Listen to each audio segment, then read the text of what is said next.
We're live. Live. Hey, y'all. Hi, everybody. Hi, Zelda. Hey, Zelda. Zelda's making an appearance. All right. She didn't read 11/22/60. She doesn't have any input on this.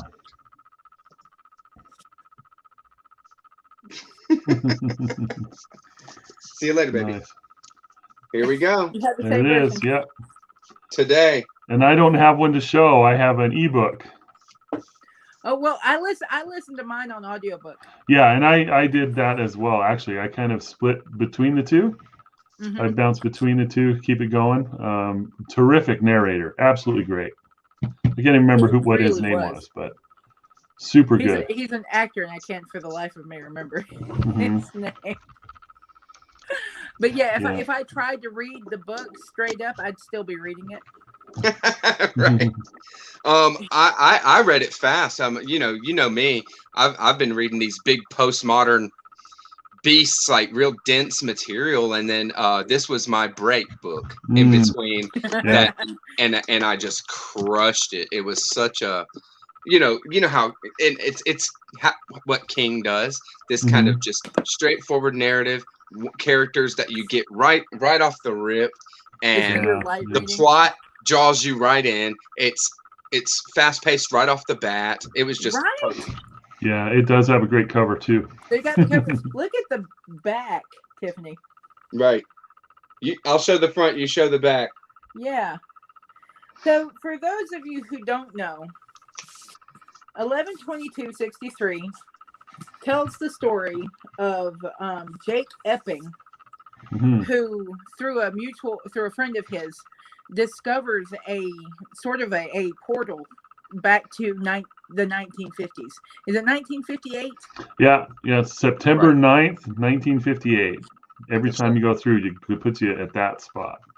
And and when Jake finds himself back in 1958, he thinks it's pretty cool. But this friend who introduces him to the portal puts the idea in his head that what if he could change the past,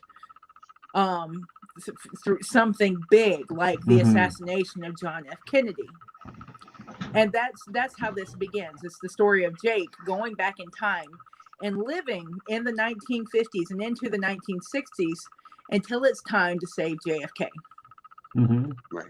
It's 1963. I think we mentioned at one point in the Voxer that we're a part of that it sort of has the making of a really good hero's journey. Which that just sort of goes all the crap. Right. Right. Yeah. Okay. Well, do we have a certain way we want to talk about this? Not really. If you're going to talk about something that's going to be a big spoiler, just warn people. Because I imagine there will be people here who have read the book, and there are going to be people who haven't. So if you're going to talk about something that's a big spoiler, to say, hey, I'm about to spoil something. Right. Okay. So, well, first, I guess what I would talk about. No, we're not.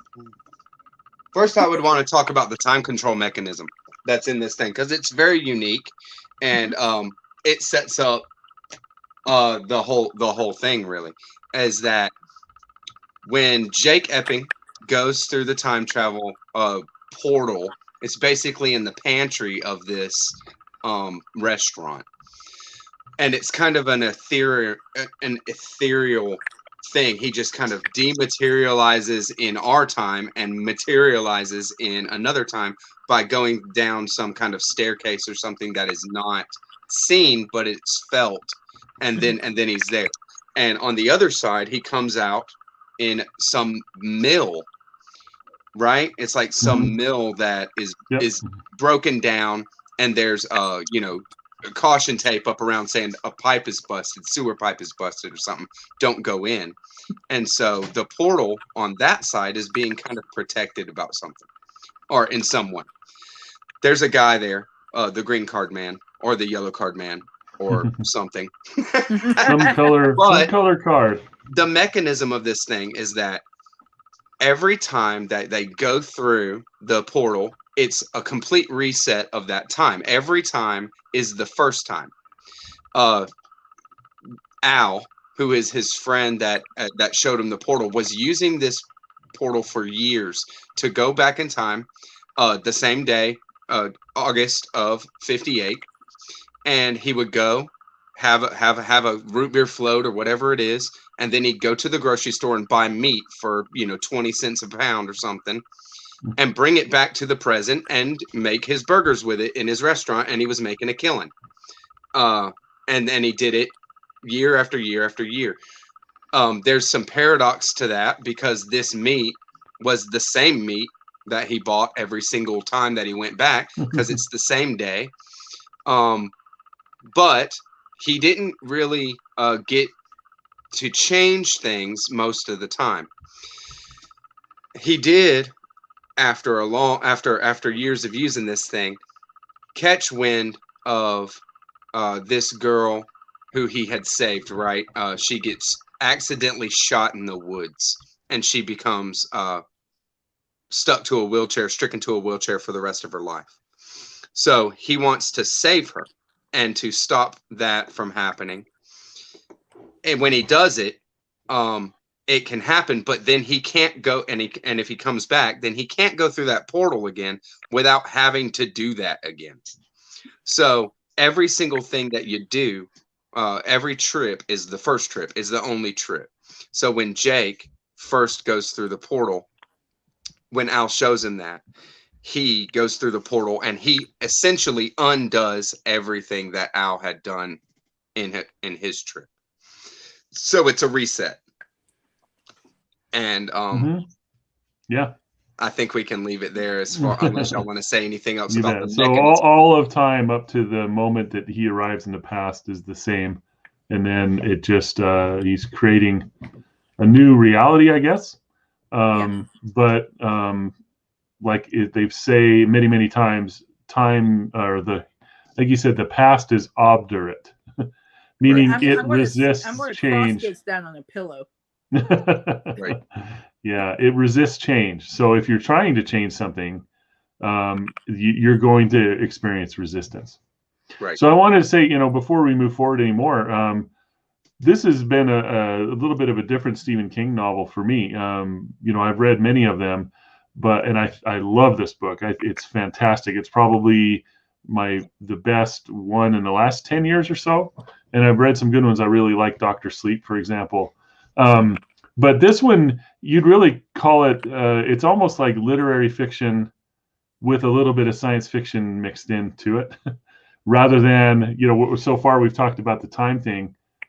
That's why he's there, but most of the novel doesn't, it's just how he got to the past and stuff.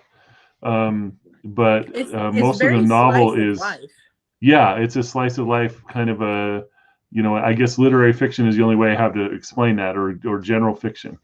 And it's terrific. It's super emotional, really impactful, and just very good. But there's not a lot of horror in it, and there's just some science fiction in it. If the time travel conceit is the piece of science fiction that's in it.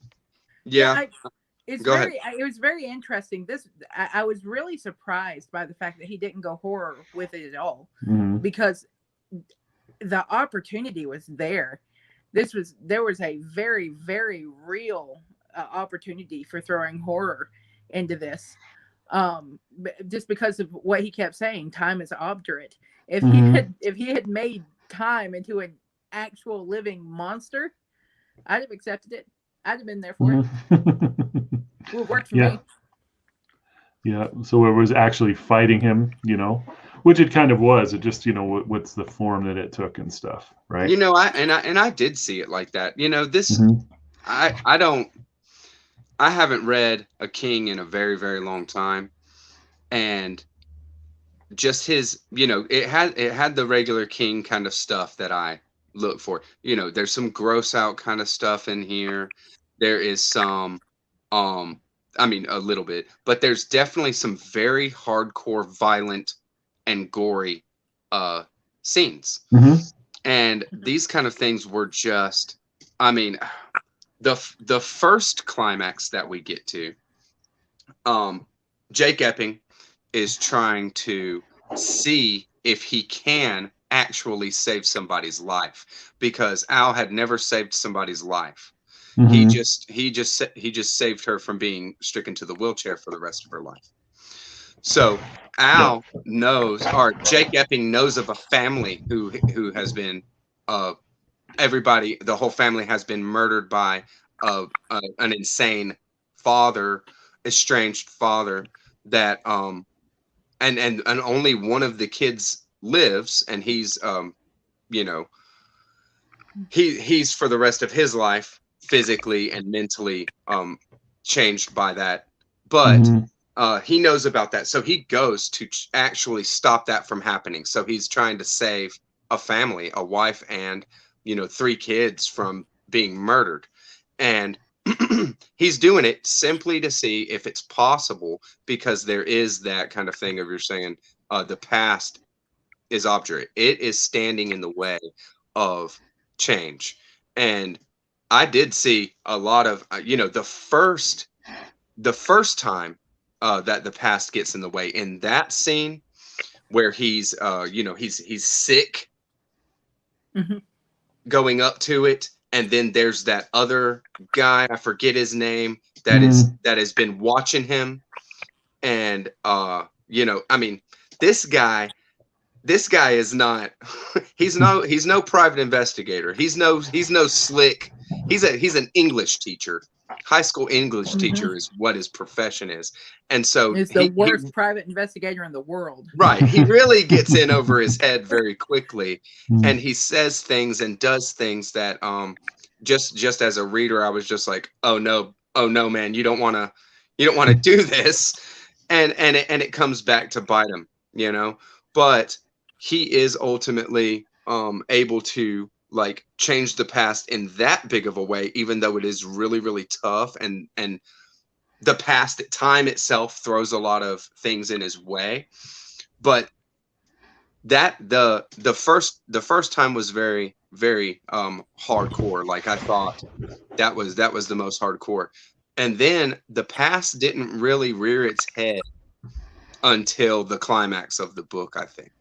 When it was, when it was standing in the way of the actual, what he was trying to do, save JFK, when the past was doing what the past was throwing in front of him in that times was unbelievable.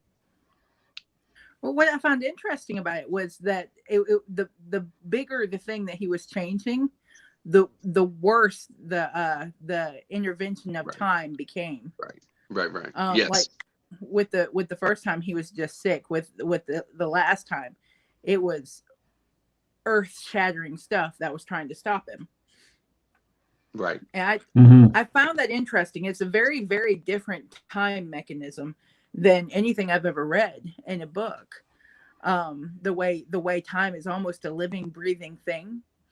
And there was a point that was made, I can't remember, at some point I was reading something that was talking about they wondered if this wasn't, if the portal between the present and the past was actually a thinny.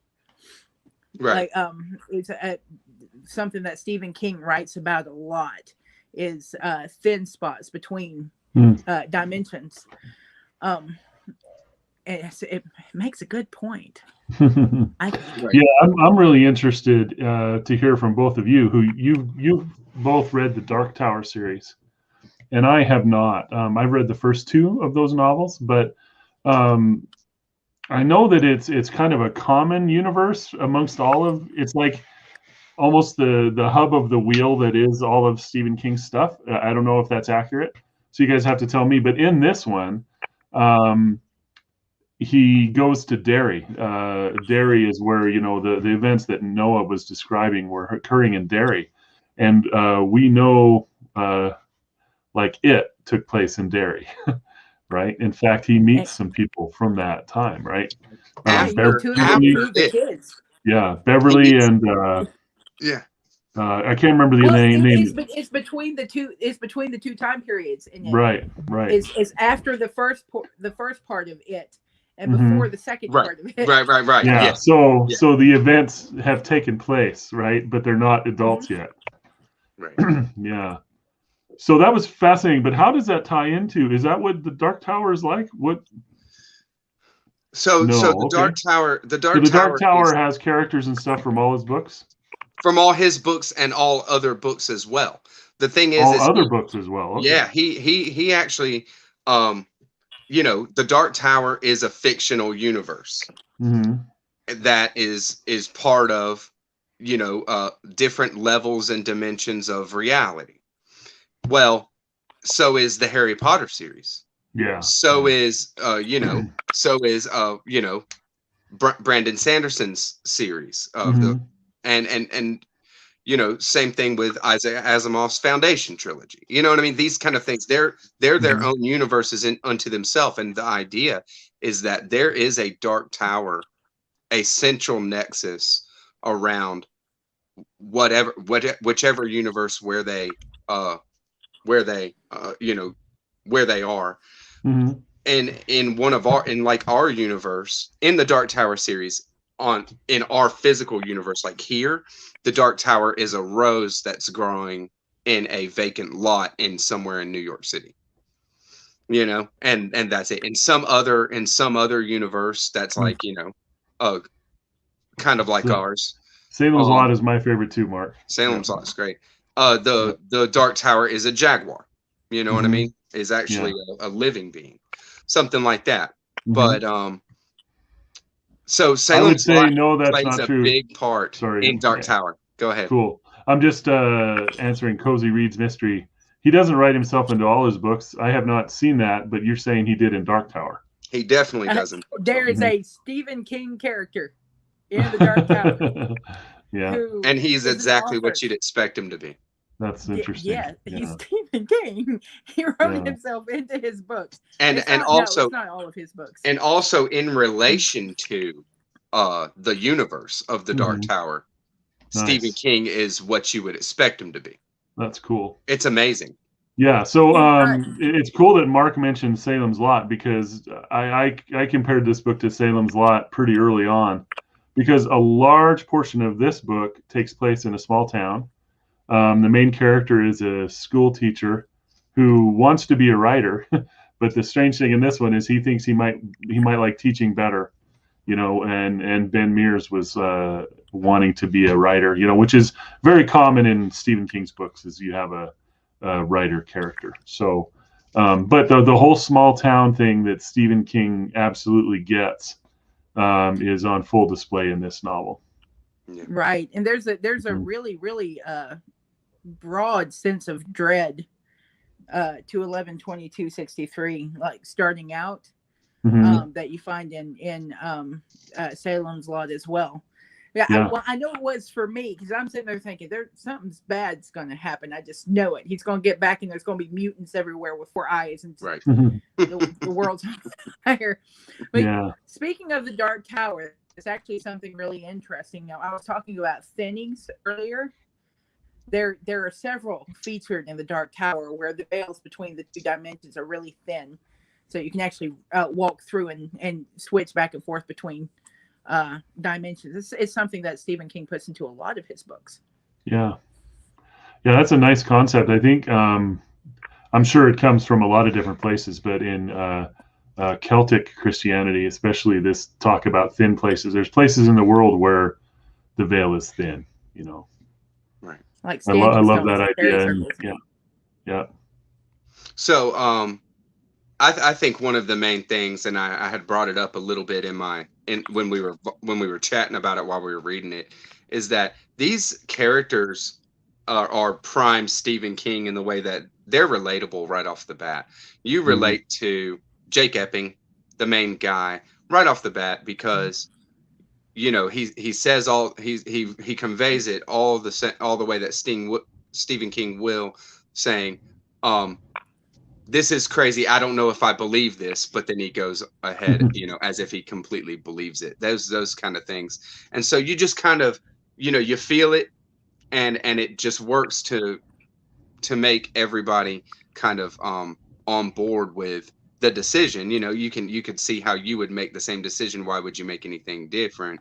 Mhm. But to me, it creates, you know, kind of characters where, you know, they're not going to do anything that you wouldn't do. You know what I mean? Right. They're not going to be somebody who is completely eccentric and, Yeah. you know, they're every man, every woman. Yeah. And our main character, he has a heck of an ask too, from a guy who he doesn't know all that well. I mean, so the guy who owns the diner, Al, is asking him. He's convinced that if he can prevent the Kennedy assassination, that the world will be better, right? And Right. he convinces Jake Epping. And even though, I mean, when you go back in time, if you're there for 5 years, you age for 5 years, Right. and then you go back to the present day, 2 minutes from when you left, but you have aged. Your aging doesn't go away. Right. So every time you do that, if you spend 5 years every time, you're going to get old pretty fast in whatever today's world is, even though you are actually living those years. So what Al kept going back to buy that meat. I mean, he wasn't there for very long every time, but then he went back for a while, right? Because he was visibly aged. Well, he when was Jake trying left. to do. Right. He was trying to do what he's He asking. was Jake. ill, right? He was sick. So now it was urgent, and he knew that he couldn't do the job, but he convinced Jake Epping to do it. Right. And there was that would be a heck of a something- thing to convince somebody to do.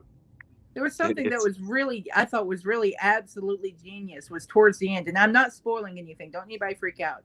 Is where he was telling somebody his age, and he said, I think he said something like, I'm 46 years old, but he was born 41 years ago. Mm. I found that fascinating. I thought it was absolutely brilliant. Yeah. It's Right. just a little bitty thing, but it hooked me for some reason. Yeah, that he had used 5 years accumulating time in the past. Mhm. And see, so Al, you know, he had wanted to do this, save JFK. That was what he wanted to do. He had done all that research and all that, and then he just drops it on our main guy and says, you know, how can you say no to this? You know, you could save all these people and then vicariously all those people, and then, you know, how Johnson handled Vietnam would be different, and you know, all this different stuff. And it's an insane amount of research that Stephen King did for this book. Yeah, and Yeah, that was really. an aspect. I actually learned some things from that. Yeah. It's interesting, you know, he wrote this, what was it, 2011? Yeah, 2011. Right, and he said that he actually he was writing this before Carrie, right? The idea of it was in his head before he even published Carrie, which was his first novel. Right. But it was just too soon after the assassination, and so he said, you know, in the end, he was really glad that he waited as long as he did, because, you know, the research he did and everything. But there were some things, similarities in today's political climate that, I mean, he's writing this in 2011, so he wasn't commenting on what's going on today, Right. right? Yeah, But he there's was some really commenting on what was going on things. back in 2010. But it was eye-opening. You know, some of the things that were going on back then were very similar to what's going on today. Right. Mm-hmm. Yep. Yeah, I actually remember reading about that, and I was like, this book's been out for a lot longer than the last couple of years. What? Yeah.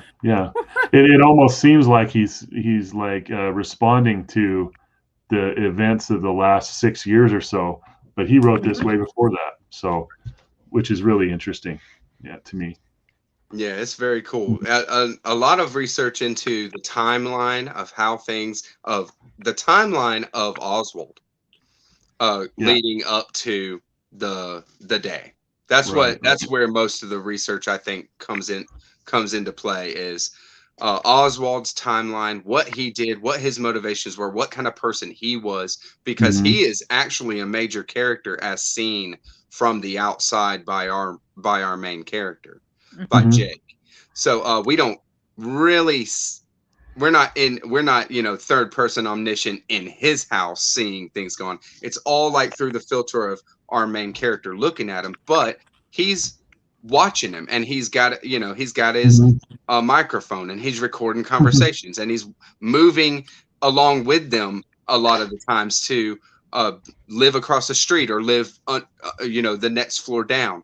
And so he's watching them, and he's really getting that. And Stephen King had to know a lot about that stuff. I mean, I'm sure he had help researching that kind of thing. Yeah. I was actually really impressed with how Stephen King turned Lee Harvey Oswald into an actual human, if that makes sense. I thought he was going to go to a level of us being sympathetic toward Oswald, but he didn't. I was kind of worried about that myself. I was thinking, I was like, this guy, yeah, he's a piece of crap, but he's also can't make it. Like, no matter what he does, he's lower middle class or lower class worker and doesn't have much prospect to get ahead. And basically what it is his ideology keeps getting in the way, and he's just a screw up. He is a self-defeating, self-sabotaging in the extreme. Right. He's a self-defeating screw up is what it comes down to. And you can feel sorry for somebody like that. I feel, I can have pity on somebody like that, but I don't sympathize with them. I can have. But then it turns out he's just a jerk. Yeah, well, I mean, he is a jerk, and I mean, especially with, he's a wife beater. He's somebody who takes out frustrations on others, and so it's just there's no sympathy there at all. You can have pity for somebody like that, but I'm glad that King didn't take it to that level. But it's so funny the ways that the private investigating kind of stuff is working out, and it's not working out well. Like, people are catching wind of like what he's doing. They're like, yeah, well, he's saying he's writing this book, but he don't give a flip about this book. So what's he really doing? And like, even people that are just in his life are on it. And then that there's that huge part of the book where he's creating a life for himself back in 1959, 60, 61, 62. Leading up to this time, he's creating a life for himself and falling in love. And when I'm reading this kind of thing, I was like, no, man, this is not the move. Like, this is exactly what you're not supposed to be doing right now. You know what I mean? Making waves and thinking about starting a family with this chick, you know what I mean? Or something like that. And so I just knew that this could not work out well, no matter what the thing was with JFK. But it's just not, this can't work out like that. It's not going to go that way. Yeah, that was kind of an issue, actually. I think throughout the entire book, he's talking. He continually references the butterfly effect. But not in a not. It is in a chaos theory way, but it's a tweaked for King's storytelling. Yeah, somebody I on one of the pages I follow, somebody actually mentioned this is just like a 800 page proof that Stephen King doesn't know how the butterfly effect works. Right. I mean, he uses the term the butterfly effect, but it's not the chaos theory butterfly effect that's popularized. Not at all. It's himself. Well done, Mark. Yeah, right. And that's fine. But I mean, Stephen King doing that kind of thing is fine. This is a fictional universe that can be whatever he wants, and he can use whatever type of terms he wants to convey an idea, as long as he defines what he's trying to convey. And I think he did that. Oh yeah, he absolutely did. And I think it was done very much on purpose. I don't think he actually means the literal butterfly effect. I just think it's a term that people understand. Right. And if they already have an understanding of it and want to try to hold that to, well, then that's not the right move either. People are so picky. That's a common thing in science fiction too, is the butterfly effect. The most famous story, I think, is The Sound of Thunder. You guys heard of that by Ray Bradbury? It's not a novel; it's a short story where people go back in time to hunt dinosaurs, and in this past, they have like roped off trails and everything because somehow they've been able to determine that being on these trails won't affect anything, and they would figure out, a dinosaur that was about to die, they could shoot that dinosaur without affecting the future, right? Well, of course, while they're back there, somebody goes berserk and goes off the trail and kills something that he wasn't supposed to. And butterfly effect is when they return to the future, it's not the same. Right. Even though they killed this dinosaur so many years ago, it affected everything. Well, so the idea is there a little tiny change has a huge effect later, right? Right. Well, I mean, from the time period, like if you're talking about going back in time, it compounds the changes, because if you take somebody out before their time, before they do something minor, it doesn't even have to be something critical, or if you like he was thinking at some points to have a kid, to bring a new kid into the world that wouldn't be there back in the day. Right. Now that would change the amount of things that would change in a 1 year time period wouldn't be much. In a 10-year time period would be a lot more. Right. In 30 or 40 years is a huge thing, because that family line will have kids and they will do different stuff. In a million years, even more. Right. And another thing that I really liked. Another thing I really like that Stephen King used is the universe that protects itself. Right. Like Connie Willis is someone who writes on about time travel. Her books are really good, like Doomsday Book and that. And in that, a person will go back in time, but the universe basically creates this slippage, right? If you're going to land somewhere where you're going to cause trouble, it slips you many years, So, and then there's, Fritz Leiber with the big time and stuff, just for him, there's like this patrol, and Paul Anderson wrote one too. Yeah. But this idea that there's people out there that are protecting it, So, but I like the idea in this book here, there is like a reality, a single reality, not infinite realities that, every time we make a decision, there's a new universe made. Right. The idea is that there is a reality, and by changing it, it's like trying to bend it off what reality is, and the universe can't help but try to put it right. It's so amazing how he plays it, and this might be a slight spoiler that I'm saying, but that how Stephen King does these kind of things where there is a theme running through, like the past is obdurate one, or the theme of these harmonies that get more and more and more as we move through the story. These harmonies that you can't really place why.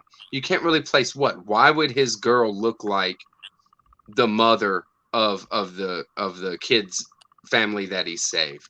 Why? I thought that was fascinating. Why are these harmonies? What does it mean?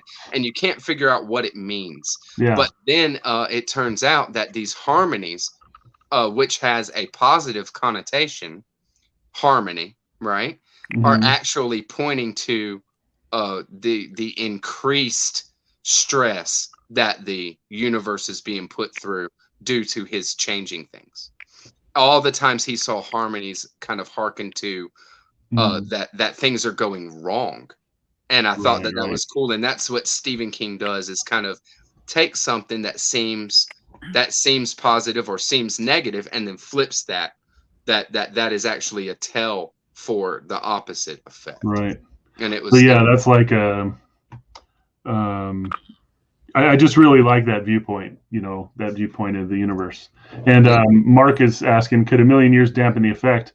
And I guess it's definitely possible. In Bradbury's story, if you stepped on the wrong mammal, because the mammals were small back in dinosaur times, right?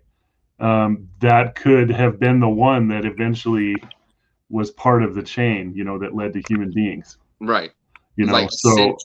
Right. So stepping on some tiny rat or something, something a mammal could erase humanity. It was the idea behind that. Right. I like I guess you're saying that you're not a fan of the Heinlein time enough for love kind of time travel where no, not really. You're there's talking about no paradox, there's no nothing. It's a free for all, baby. That's right. It's just like, I guess that's the other way to view it. Like, everything that has happened, and it has included you going back in time if that's what you do. Right. And it's just, it's already been taken into account. Right. And I do align. I love that kind of time travel when it comes down to it, that you can't go back and change anything, because if you did, it would already be changed. Like, if at some point time travel it becomes available and somebody goes back and does something, they've done that. That time it's already done. We might not know about it. We might not, And so there is thought experiments, paradox that comes up with time travel and stuff, but so many paradoxes. I kind of align myself with that kind of. Those are my favorite time travel stories. Yeah. I think the most famous one is if you go back and kill your grandfather. Right, the grandfather paradox. Right. Yep. Yeah, no, I can't wrap my head around that. But going back to an earlier topic, we were talking about the universe fighting back, and that seems to be something Stephen King does a lot. He seems to be fascinated with the idea of the universe as a whole having a presence. He alluded to it a lot in it with the cosmic turtle, which I thought was really, really cool. But he actually talks about it in several of his books, and in this book, I think it's probably the most eloquent that he's put it so far. I would agree with that of the ones that I've read. Yeah. Yep. Yeah, I've read. I actually went back and looked back when we started this, and I had read 30 Stephen Kings, so this was 31. But just I hadn't delved into the Dark Tower. That's wild. I love One Past Midnight. That's a great short story collection, and Different Seasons is one of my favorite as well. It's a very good short story collection. I don't remember which one that is. One Past Midnight. I think One Past Midnight is the one that has Secret Window, Secret Garden. Oh, okay. And Library Policeman. Yes. Okay. The Langoliers. I love. See, Richardson. Yeah. I love Time Enough for Love. I love Time Enough for Love. What a great Heinlein. I liked Methuselah's Children. Isn't that's the same character, right? Lazarus Long is part of that. Lazarus Long, that's the name. Yeah. Is part of that family. Yeah. It's spectacular. I've actually only read one of Stephen King's short story collections, and I feel bad. It was the one that had 1408 in it. Oh gosh, I love that story, and I love that movie too. 1408 is a really good movie. The movie was fantastic. I forget which short story collection it's in. Maybe it's is it Different Seasons? For 1408, I think it was Everything is Eventual or Everything. Okay. Yeah. No, I didn't read that one, but I have read 1408. Summer, hello. Yeah. But heck yeah, that's a good one. And they do. The Lazarus Long quotes are awesome. So this one is a miniseries, and I took a peek at the first episode. I didn't watch even the whole episode. The 11/22/63. Yeah, and it's a miniseries on Hulu.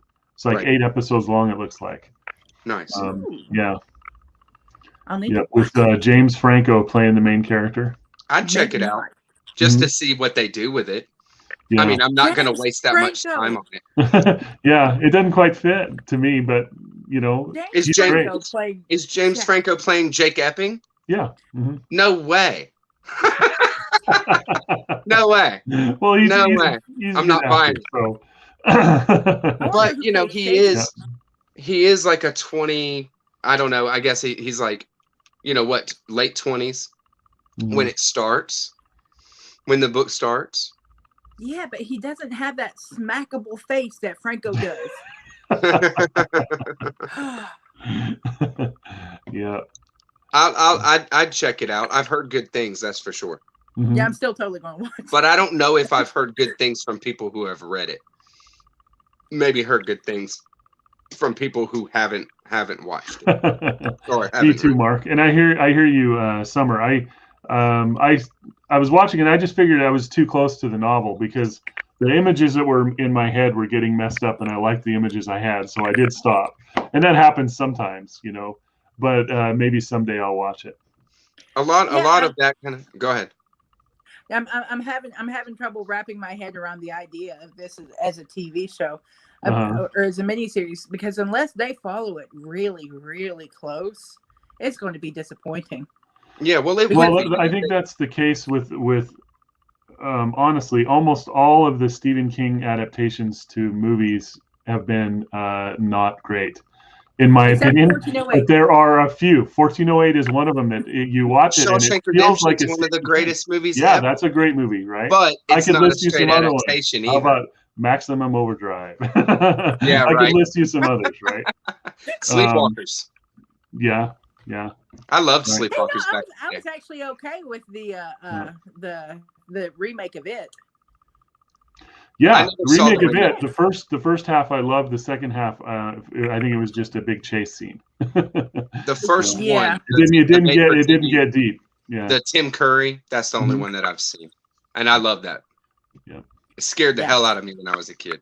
The new one scared the crap out of me. I'm not even going to lie. What's his name? Bill Skarsgård. He's Yeah. freaky. Oh yeah, he was great. He was I really wish I do wish that it's crazy to say, but I do wish that Stephen King even went into it a bit more with this story. There was just a lot good. more Those of are both that. good movies, Summer. Yep. There was a lot more of that, like, yeah, The Green Mile is a fantastic movie. Mhm. But there was so much in 11/22/63 that is like just what Stephen King does. Mhm.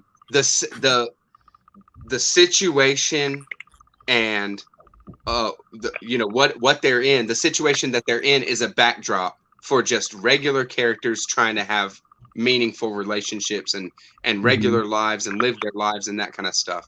And I just felt like more sci-fi, more of the horror, work out more who the green card men are. That kind of stuff is what I wanted. Jake Epping and his love for his woman and how that all works out and that kind of stuff is just, yes, it's heart-wrenching. Yes, it was something that was worthy of reading. I mean, I enjoyed reading it.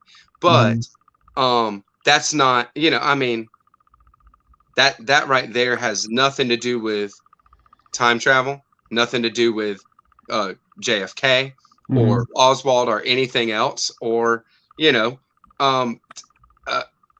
horror, anything. It's just like reading about people and reading about lives and people. And I mean, that's what it is. You know what I think that whole thing was, the whole like section about him building that life with Sadie and the General, that section. Yeah. I think that whole section I think was meant to make it was meant to portray how hard it was for him to go back. I honestly think it was just to draw our hearts in, basically, so that when that scene came that he had to go back to fix things, right? Fix things, we would understand just how gut wrenching of a decision it was, right, for him to have to do that. Right. And I mean, because the Sadie and the General part is the biggest section of the book. It is 224 pages long. So it is the lion's share of this book. And it just invite me to that, Mark. I want to address the previous question too. The previous question we had, but I'm with Mark. I want to do that. So I do disagree with you, Lady Love. But and I think Noah's going to disagree with me on this because I think Noah loves The Shining and loves Kubrick. Yeah. But I loved the movie. But The Shining, wait a minute, I did not love the movie. I loved the book, but the movie, I have to respect the movie, right? But the movie is a different thing.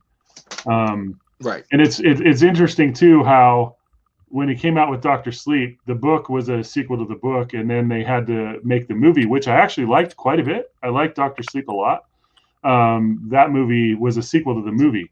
And if you haven't seen that and you like The Shining, the movie, I highly recommend that you check it out. It's a completely different kind of movie, but I think that the way they did it was really great. And there's a video, it may take a little bit of searching on YouTube, by a guy who makes the case that everything that happened in The Shining was in the main character's head. Jack Torrance was in Jack Torrance's head in the movie. And it's a very interesting video, and he makes a really good case. So if I can find a link to that, I don't know how to get it to folks, but it's a really interesting video to watch. Yeah, I wonder if he takes into account the book in that argument. No, he doesn't. He doesn't. It's specifically the movie. Okay. Yeah. And see, I actually really like the book, or I actually really like the movie. It's just a guilty pleasure, but I love the book. Mm-hmm. It's actually one of the very few books that scared the crap out of me so bad I had to put it down for the night. Didn't you say it was the topiary animals that just? It was the topiary thing. But, it's funny, what scares folks in that book, because that book has so much in it. Yeah. You ask people and they'll give you a different answer. But, so I love The Shining. I love the book, when I had read it. And I love the movie. But I see them as different. I see they're focusing on different themes. They're really working out a different kind of main character. You know what I mean? Really. And I just kind of respect that. And when it comes down to it, Kubrick is like the boy wonder. You know what I mean? He could do anything. So and he terrorized his cast though. His stuff might be dated. I don't like nihilism very much, and I feel like Kubrick is nihilistic.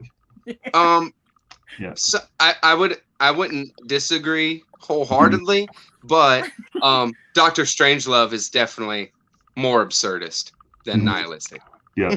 And and that's my favorite Kubrick is Dr. Strangelove for sure.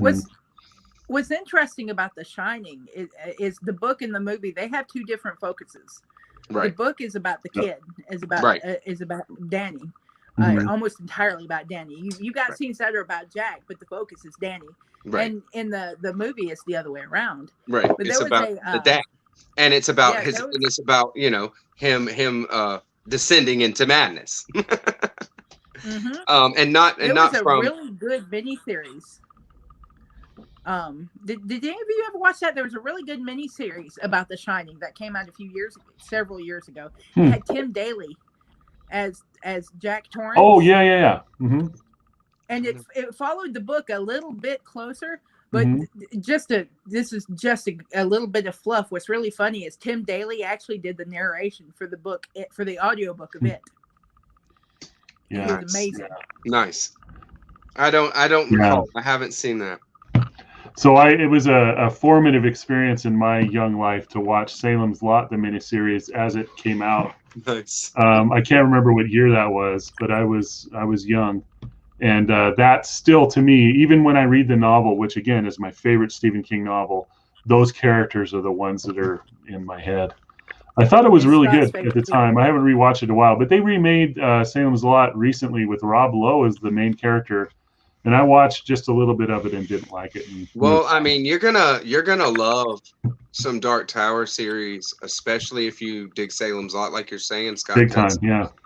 Father Callahan plays a big part in the Dark Tower. Oh, series. Cool, yeah, very nice. And so do the vampires. They play a role in the Dark Tower series as a whole. It's very, very cool. And what Stephen King is capable of is very cool. He did this didn't need to be as long as it is in order to do what. Oh, I thought it was great. Ooh, Lacey's Story. I haven't read that one, Summer.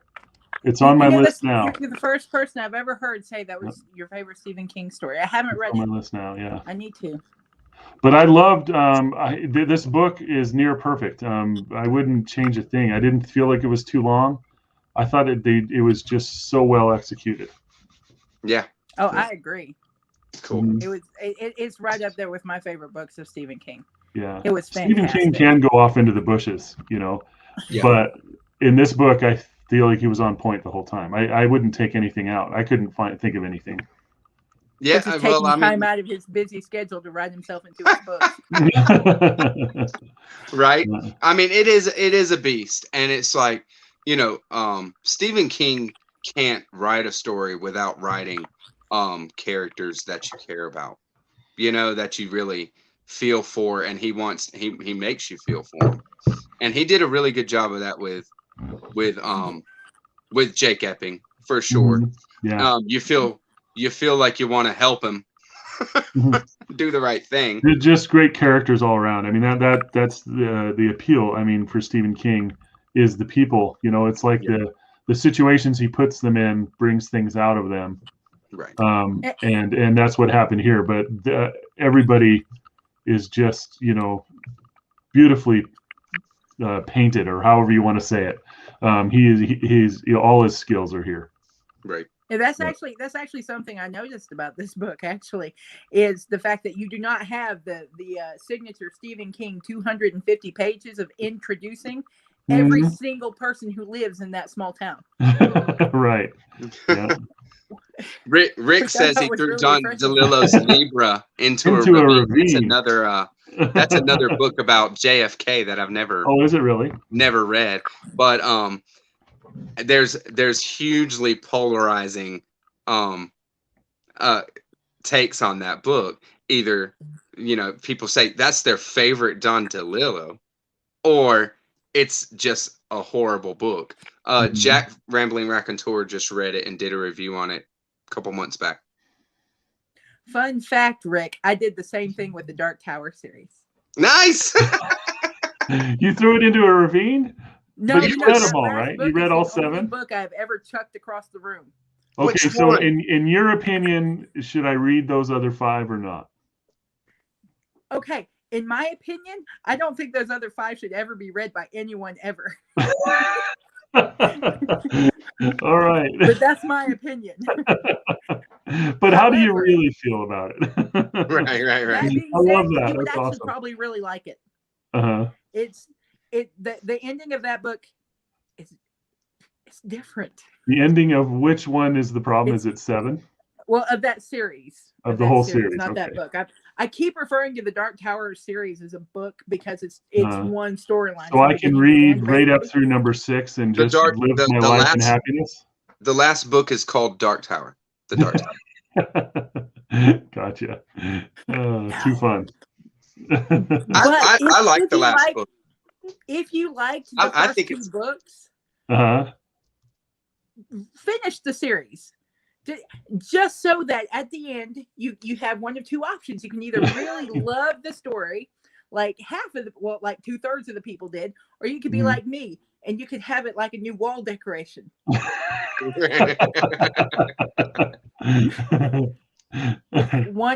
was extremely satisfied. Yes, Dr. Sleep was really fun.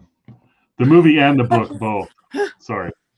Dr. Sleep was a very good book. It really was. I really like the movie. They did a good job.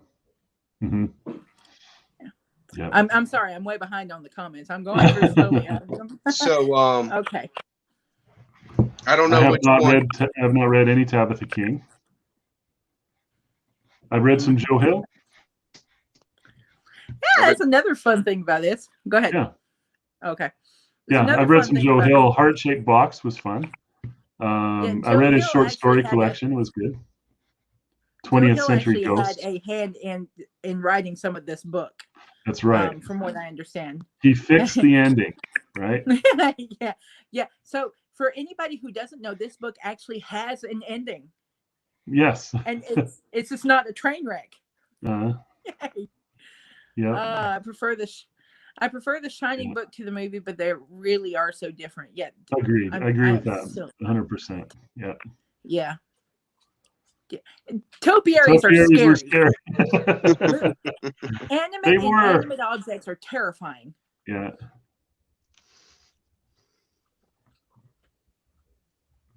Yeah, agreed with those two. Yeah, Dolores Claiborne. Yeah. Mm-hmm. I've never read the book, but I've seen the movie. Of Misery? Yeah. No, we're listing a lot of Stephen King movies that are coming out good. But I mean, Dolores Misery, Claiborne. the book is so much more hardcore than the movie. It's unbelievable. But you know, they're not gonna do that on a movie. They're not gonna make a movie, you know, rated NC-17 or something. You know what I mean? They're gonna go for they're going to you know, make it more palatable to people to watch. Right. It really was worse than the movie. The movie gave me nightmares. The book is worse than the movie, for sure. Oh my God. For sure. I mean, you know, you want to know? I mean, because when it comes down to it, you know, in the movie, what's the most hardcore part of the movie? Where she hobbles him, right? Yeah. Well, in the book, she cuts his feet off and burns the stumps. It's ridiculous, and that is not even the most. And that's what That's what she does in the book, and that's not the most hardcore part of the book. Oh my God. She is a complete insane person in Misery in the book, and it's an amazing book. I mean, I love the end of that book, but even if you read Stephen King's On Writing, he's talking about writing Misery and what he wanted to make the ending. It's unbelievable. And it's not the ending of Misery, so I'll go ahead and tell it because this is not a spoiler. This is not what happens. But he says that originally he wanted to have her kill him. The chick, have her kill him and make a book cover out of his skin for the book that she's having him write. It's insanity.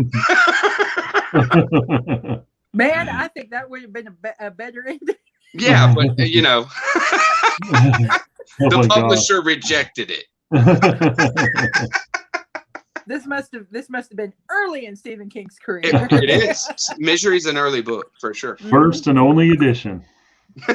Yeah, exactly right. She has an exclusive first only, you know, and it goes up there on the altar with all the other books that this guy wrote because she's his number one fan. Yeah. And it's just insane. Oh, Carrie, hello. Yeah, very literary. I like Rob Lowe quite a bit too. I wasn't dissing Rob Lowe. I just didn't think it was very good. Carrie made an entrance, man. I love Rob Lowe, Parks and Rec, and I think Carrie might love Rob Lowe a little more than you do, Scott. But I don't know. I'm guessing so. She also is into the JFK. I wonder if she's read this book. I bet she has. Yeah. Yeah, for sure. So Carrie, let us know if you've read this. Yeah. Very cool. Yeah. Geez, I'm way behind. We're still back there. That's right. But no, Mark, not every single person in a little bitty tiny town matters enough to have 10 pages worth of the first half of a book. Darn it. Right. And that's the thing is, like, in this book even, it's shown that when the main character stays in these small towns for a little bit, well, everybody catches wind of who he is and why he's there and what he's doing, and he's just, you know, that's not what he wants. He needs to stay as off the radar as possible and make as least moves and as least waves as he can, you know. And you should read Libra, Carrie. I think you'll like it because you're a JFK freak. You'll like the read, but it's not. Becky has the ultimate choice and right in front of her. You're on an island. These are the only two choices. Yeah. I'm thinking I'd never read again. The Dark Tower series are Hemingway's complete stories. I've have no That's idea. too fun. That's funny. Mhm. Too funny. That's great. Maybe the dark. No, I don't know. So you do like the Dark Tower? Cool. Cool. Yeah, I'm gonna have to think about that. I mean, I'm willing to have I'm willing to have a live with me and Becky, full spoilers, full everything, where we just hash out the Dark Tower. Because I'm telling, I mean, there's negatives to the Dark Tower. I'm not gonna sit and say that there's not. I mean, I could bust on this book. I could bust on this book for a while. Okay, you know, like when it comes down to it, it's a great book. I enjoyed the reading, but I do enjoy the Dark Tower, and I don't know if I can think of a better way for him to end it for what he wanted to do.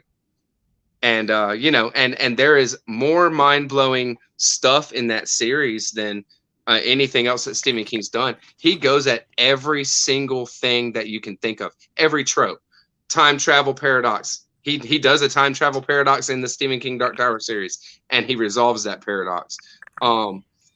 See, I recognize the brilliance that goes into it. I really do. It's a very, very impressive body of work. Right. But that last book, I've never been so mad in my life. As far it as is, it is polarizing. I get it. Dirty. And it is, and I mean, you know, it's. I will say, without giving anything away to people who haven't read it, that it's anticlimactic.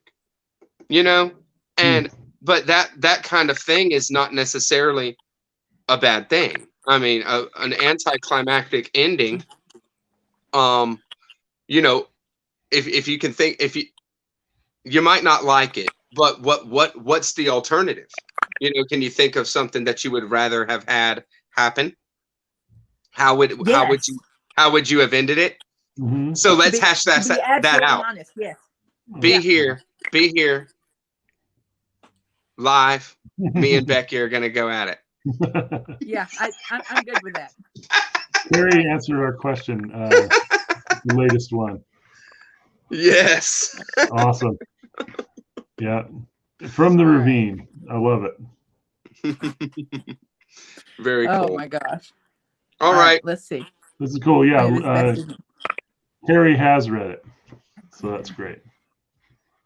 Well, see, and Amy at the Dusty Bookshelf says that this is one of his best endings. You're talking about 11/22/63 is one of King's best endings. Yep. He didn't come up with he didn't write it. His son Joe Hill wrote the ending to this book. It says so in the afterword, which is written by Stephen King, that Joe Hill read it and gave him a better ending, and he went with what Joe Hill said he should do for the ending. So that's Stephen King. That is cool. Mm-hmm. Okay, yeah. I wanna thank my son, the novelist Joe Hill, who pointed out several consequences of time travel that I haven't considered. He also thought up a new and better ending. Thank you, Joe. You rock. Thank you, Joe. And that was, you know, in 2011, his son was coming up with better endings for his books. Good stuff. Langoliers. I've seen the movie. I never read the book. You know, but one of my favorite Stephen King books that people don't like. It was in 4 Past Midnight. People fall in so many weird kind of places with Stephen King. You know, everybody has their own experience with Stephen King. And one of my favorite Stephen Kings that I read back in the day, that people just rip on and they hate it, is Tommyknockers. I loved Tommyknockers. I thought it was super cool. And it totally well, there was a period of his career that he doesn't really remember. Yeah. And have you read On Writing? Yeah. And that was one of them during that period. Tommyknockers. Cujo, I think he said he didn't remember writing Cujo. Right. Yeah, I mean, but I love Tommyknockers. I thought it was a really, really cool idea, and man, it just blew your mind. It was cool. Yeah, I thought it was on a really rails. cool idea, but I hated the ending. It destroyed it for me. I just like, well, that was pointless. Yeah, and there's Carrie. Yeah, cool. So yeah, I agree with that too. Okay Yeah, with more, but yeah, I didn't I figure thought the Carrie length would was have a just problem with fine. the length. Yeah, I had no problem with the length at all. I thought it was just perfect. Well done.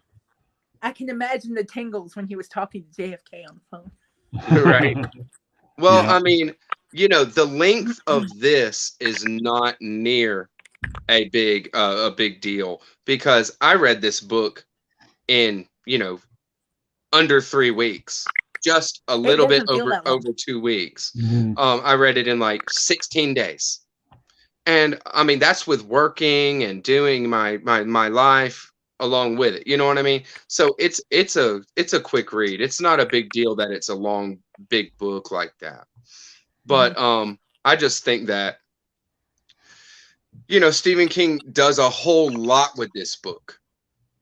And, and that's just it. I mean, I'm not necessarily saying that he shouldn't have, but I'm when it comes down to it, there's a lot of things, there's things even in this book, like the green card man and things like that, that are not explored at all. And the green card man and these kind of people who are gatekeepers for the time travel and things like that, they don't show up in the Dark Tower. They don't show up anywhere else that I know of in Stephen King stuff. So I don't have any frame of reference for what kind of being that is, the green card man. So why not? Why didn't he, say a few more real things about what kind of being that was? Why are they there? Why are they wasting their life guarding a portal that they don't do anything to stop people from, going through? I mean, like, the green card man didn't do anything. He almost couldn't do anything to, stop Jake from changing stuff. You know what I mean? So, like, why is he there then? What is the point? He's just gonna sit there and lose his mind slowly. You know what I mean? It's like there was no real reason for it, and that kind of stuff. So, like, that kind of thing, I think, well, why are you going into that? Or just leave it out. You know what I mean? Or don't make a small deal out of it, and don't go into it. You know what I mean? Yeah. I was under the impression that the yellow and green card men, they were sort of gatekeepers, but I figured their purpose was more organizing the strings that were being created as he's changing things in the past, and trying to organize. Trying to keep up with the differences, because as the differences piled up, he got more and more haggard as things went along. So it didn't. I kind of got the impression that they were more than just gatekeepers. They were sort of controllers of sort. Right. So. Maybe. Yeah. Okay. So have either of you read Insomnia? I haven't read that one. So the yellow coat men are the what do they call them? The lean men or something like that. The yellow coat men in Insomnia, I forget what exactly kind of beings they are, but they show up in the Dark Tower too, if I'm not mistaken. They are a certain type of evil entity, and they play a part in Desperation and the Regulators as well.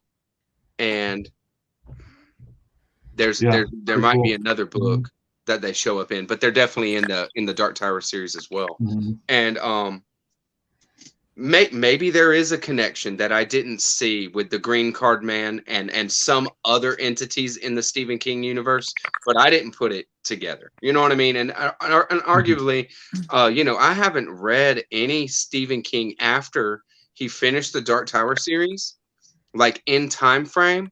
I haven't read much from him until just more recent stuff. And yeah, I've read a handful of his more recent books. I haven't come across anything like it yet either. So I don't know. Yeah, he's going through a really high quality period, from what I'm understanding. I'm told the Institute is very good. Under the Dome. I hear Under the Dome. Dome, yeah. But I'm talking about just in the last few years. What was another one? I mean, Dr. Sleep was good. The Institute, but there was another one that's recent too. Something about The Outsider, a preacher or something like that. Revelation. Is that right? Is that it? Let me see if I can find a list. Somebody else told me to read that. They said, "Oh, they loved it. They thought I would like it." Yeah, there's. I remember hearing something. I'm just looking up his list of novels here. Mirigo, wow, that must have been absolutely amazing. Wow, that would have been amazing to have been there during that time. My mother was. The 1960s just seemed tragic. And that afterword from Stephen King said a lot of great stuff, and it was the kind of thing where he said, you know, the impact that the assassination of JFK had on the population was so shocking and so life altering for us that I couldn't have wrote this at that time. There was no real wrapping your head around it, and especially not creating some fiction based off of it or something like that, because it is just such a hardcore real happening in the United States history, you know. Yeah. Revival is it. Revival's the one. Revival. So it had a terrible ending in what sense? It was the kind that makes it not worth reading, or was it terrible in a in a horror novel sense? Yeah, well, and I'm assuming that she means satisfying or not. That's right. The thing. Okay, the Revival is the one that I was told to take a look at, and I haven't read that one yet. Stephen King is well known for having problematic endings. Right. I heard that Revival is really good too. And cool. And just take a Stephen King book. I take them all now from here on out, and have for a while, knowing that like it's about the story. It's not about the ending. I don't look forward to how's he gonna wrap this up, because you might be disappointed if you look at it like that. So it's just kind of just enjoy the story and go for it. Yeah, I'm one of those people that it drives Scott to distraction. I'm one of those people that a really, really terrible ending can ruin a book for me. So that's probably why I had so much trouble with The Dark Tower. But I don't know. In his earlier books, he didn't seem to have as much with his endings. Ooh, thunder. It's storming here. Nice. The first book I ever read by Stephen King was Rose Madder. Yeah. That was your first one? Wow. Mm-hmm. Yeah, I read it when I was in high school. It's the first book I ever read, and I remember thinking, this is stranger than snake suspenders. Yeah. It's so weird, but I still remember the ending not being as dissatisfying as a lot of his books are. So I don't know what happened. He's had trouble the last few years with the endings of his books being really unsatisfying. Well, I mean, why. It's just the way that Stephen King is. It's so weird. That it's just so weird. Especially somebody that's that prolific and actually has their hands in so many different genres. Not genres, so many different mediums of storytelling that you can't get a handle on what is a satisfying ending for what you're doing. Cool. You got you. Thank you, Dusty Bookshelf, on that. Yeah, I love this. Carrie loves it. See? But then the next comment down. Right. Mm-hmm. Revival is terrible in an unsatisfying way. And then the next comment, Revival, I loved it. Mm-hmm. Stick to your guns, Carrie. Right. Yeah, I mean, but Stephen King is just like that. Some people enjoy what Stephen King does. Some people don't, and some people can get into it. And Dark Half. Yeah. Dark Half was good. Yeah, for sure. Mine was Salem's Lot. That was the first one I read. Yeah. way back when. My favorite In might the be 80s, either I read that. Misery, my go-to favorite is Pet Cemetery. That's like my go-to answer for my favorite because it was Mhm. just hardcore and great stuff and just imagery that stayed with me forever. But Misery Take as care, well. Rick. Sorry. So also Pet Cemetery, Yeah. Misery. Misery was also one of my favorites, Yeah. you know, when I read it. That was And really cool. The book in the book was really kind of neat. He pulled that off. Yeah. you Had know, me reading historical romance. there's so many different ways. There are so many, especially with in this story right here, 11/22/63. There's so many different ways that Jake Epping could have made mad money instead of going to these bookies and almost getting himself killed.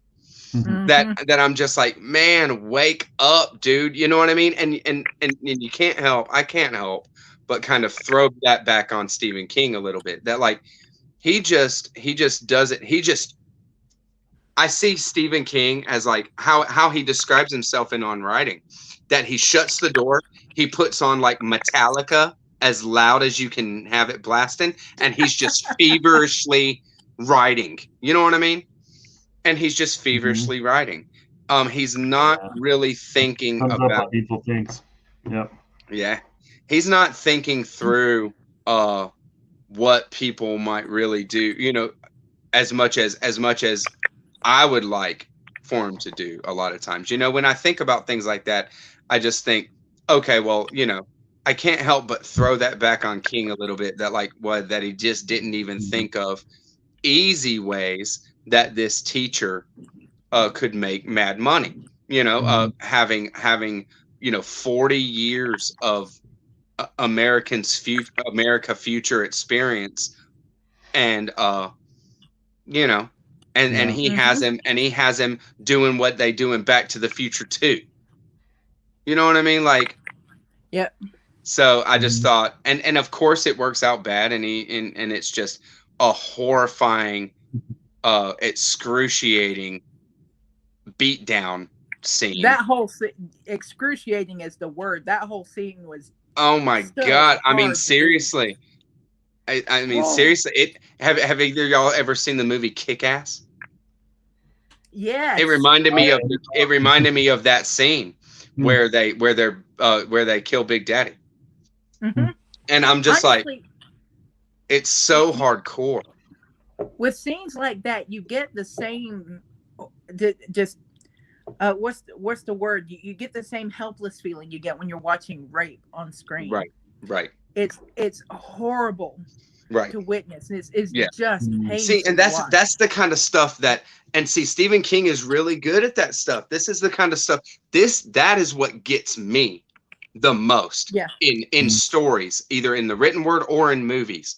Because whenever I see somebody who can't defend themselves, who is weaker than the other and can't defend themselves, or whatever it is, or maybe it's 3-on-1, something like that, and they are just ruthlessly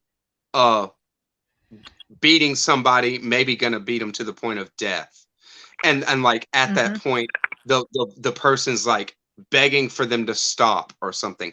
I can't. Yeah, we're stuck in that person's head. I almost can't take that kind of stuff. I'm just like, oh no, like that is the worst to me. And I mean, but not to say that it's the worst, not in a bad way, right? Like not in a way of like I didn't like that part of the book. That was essential to this story, like what this character goes through. But also, I mean, I just think that there was a lot smarter ways for him to go about it. Okay, honestly, like when you saw that the second time in Dallas, when he goes to the bookie and makes that bet, and it's the same last name and a cousin of the first guy, did you not see this beatdown coming? Yes. And would he have seen this beatdown coming? Yes. Yeah. He actually did. He knew something big was coming, but he almost seemed helpless to stop it. It's like he got caught in this well, the harmony that was happening. Right. And you're right. There were so many things that he could have done to make a quick buck Right. in that time. But he kept making the excuse of, I don't want to change the future. I'm like, but you're betting like $5,000 on sports. That's going to change the future somehow. Right. Right. And I mean, he's changing things all the time. He's changing Mhm. kids' lives in the school. He's you know, changing lives of people that he is friends with and falls in love with. So it's just I would kill to I see hear Stephen he's King writing write a hard cozy. case crime now. Yeah, Jackie. Mhm. Jackie said she read Carrie first in middle school. Right. That's awesome. Yeah, That's a but you're right. That would have been hardcore first book terrifying in in middle school. I haven't Scott's read that one. I haven't read Carrie in years, but The I Girl remember Who Loved Tom I Gordon did is love one that book. I have not read. Is that a baseball one? What? The Girl Who Loved Tom Gordon? Yeah. I didn't read that one. I think baseball is sort of in the periphery. I don't think it revolves Okay. around baseball. I'm All not right. sure though. I haven't read it. I know Scott has. Needful Things is a short story. Yeah, it's a collection, isn't novel. it? It's a novel. It's a novel. Oh, really? They actually made a movie about that back in the day too. I saw it like in '99. Yeah, Ed Harris is the lead in that one. Ed Harris? Is he Yeah. the bad guy in that? No, he's like a Oh. sheriff. Yeah, he's a Nice. sheriff. Oh, I like I it never there. saw the movie, but I did Trying to see that remember who they the made female lead was. I'm looking it up here. Summer, I just don't know. I think Stephen King could write any genre, but Stephen King does what he wants to do. Like he does Yeah, exactly what he wants to do. He could start in any genre, but I still think it would turn into Stephen King genre. Right. He can start whatever, but then it's going to turn into a Stephen King book. This definitely did. Is this historical fiction? It could be argued. Is this sci-fi? Urban fantasy, maybe? Right.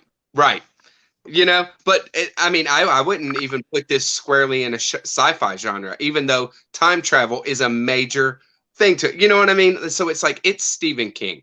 Stephen King writes like Stephen King does. It's awesome. We should just say Stephen King is a genre all his own. Right. It is once what you it get is. There, it's every man for himself. Yep. Exactly right. Yeah, that's what happens with the girl who loved Tom Gordon. She's actually lost in the woods.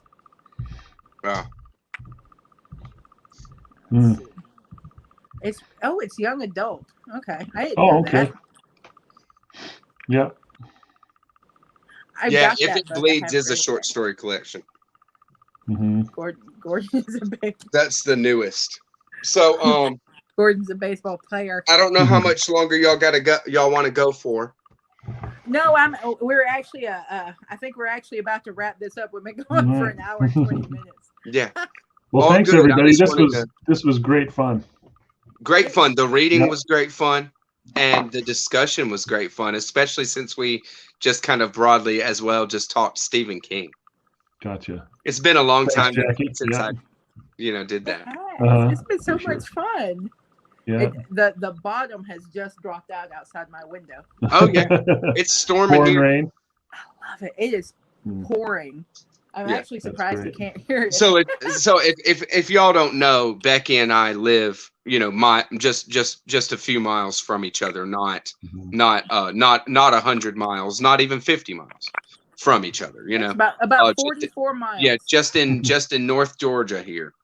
I live closer to the city of Atlanta. She lives more north, but so we're both experiencing the same rainstorm. Yeah. Scott's couple thousand miles away, probably. Way far away. But hey, you're always right here, brother. Thanks, man. Thank you. I love it. I love you. Becky, Yeah, we're awesome. going to have to do a live about the Dark Let's Tower. do it. Let's do a live Scrap it Dark out. Tower. Spoilers only. Noah versus Becky. 2 enter, 2 leave. Okay. I'll go easy on you. I'll look forward to it. All right. Please do. Thank you, Becky. It's always great to buddy read stuff with you. Thank you for showing up. I actually invited myself to this buddy read, but I Thank you, had so Scott. much fun. Yeah, Thank yeah. you very Thank you, much. Scott. Thank you, Scott. This Glad is you were this is there. this Yeah. is another buddy read for us, and it's always great to buddy read with you as well. So Thank you. Yeah. killer. And you. So Thank you so much, everybody. for coming for the chat. Yep. You guys are awesome. All right. Have a good Thank y'all. evening, See ya. everybody. Goodbye, all. Bye. Bye.